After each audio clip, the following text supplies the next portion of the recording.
There is a reason quiet luxury feels powerful in a way loud status never quite does, and it has nothing to do with trends, nothing to do with fashion cycles, nothing to do with minimalism as an aesthetic. It has everything to do with what happens inside the body when it is being watched versus when it is being left alone. For a long time, luxury was loud, not just visually, but psychologically. Logos were oversized, brand names were unmistakable, status needed to be recognized instantly. The goal wasn't comfort, the goal was certainty, to be seen, to be categorized correctly, to be placed in the right social box without explanation. And for a long time that worked. But loud status always comes with a hidden cost. Because visibility is never neutral. When something is designed to be seen, it invites evaluation. Who notices? Who approves? Who disapproves? How am I being interpreted right now? Even when attention is positive, the nervous system remains slightly alert. There is a background hum of performance. Quiet luxury removes that hum. It doesn't announce itself. It doesn't clarify what it is. It doesn't rush to be understood. And that absence of demand creates a very specific internal response, one that feels contained, private, grounded. Think about the difference between being admired and being left in peace. Admiration still requires orientation outward. It requires awareness of the other.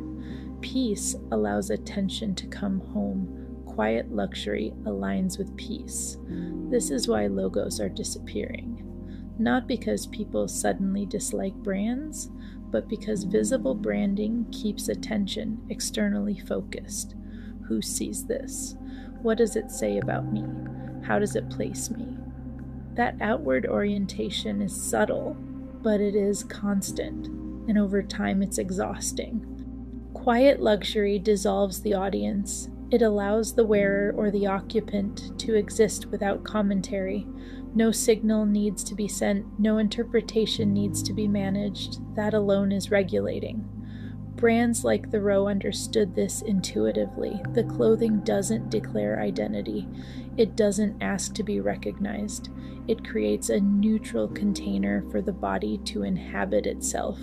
The wearer isn't presenting something. They're resting inside themselves.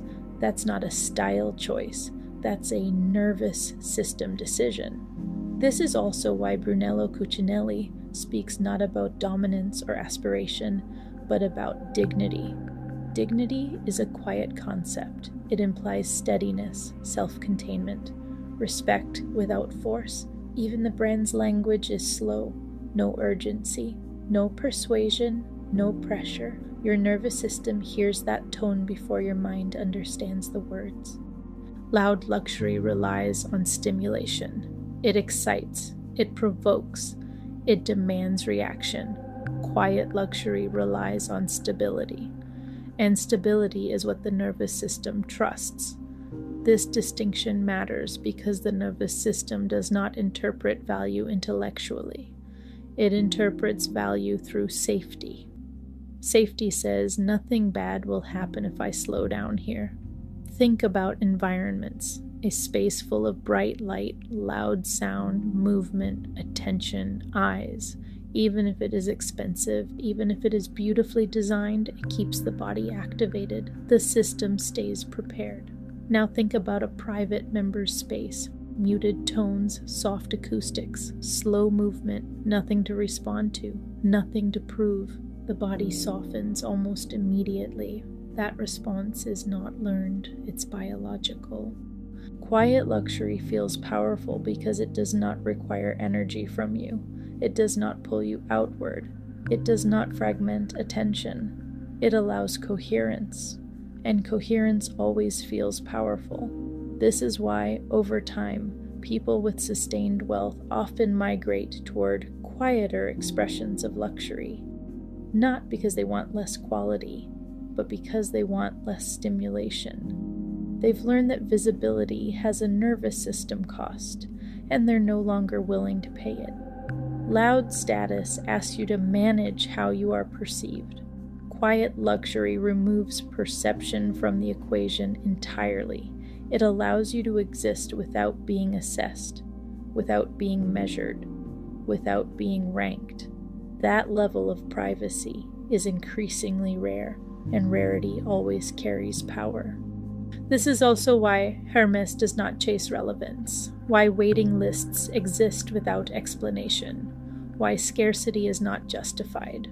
The brand does not persuade, it remains consistent, and consistency is regulating. Your nervous system reads that as permanence. Quiet luxury does not perform power, it embodies it. And embodied power is always calmer than performative power. You don't announce what is stable. Stability does not need to speak. This shift toward quiet luxury is not about fashion. It's about fatigue, nervous system fatigue. People are tired of being visible, tired of being interpreted, tired of being watched. Quiet luxury offers refuge from that constant exposure. It creates a buffer between the self and the world. A boundary that says you don't get access to everything. That boundary feels powerful because it restores sovereignty. Once you notice this, you start seeing luxury differently. You stop asking what something costs, and you start noticing how it makes your body feel. Which spaces let you breathe deeper? Which brands allow your shoulders to drop? Which environments give energy back instead of taking it? Luxury in its truest form is not about excess, it's about containment. Containment of attention, containment of energy, containment of the self. In a world that constantly asks you to be visible, productive, and impressive, quiet luxury offers something radical: the permission to be unobserved, to be unmeasured, to be at rest without explanation. That is why it feels powerful, not because it signals status, but because it removes the need to signal at all.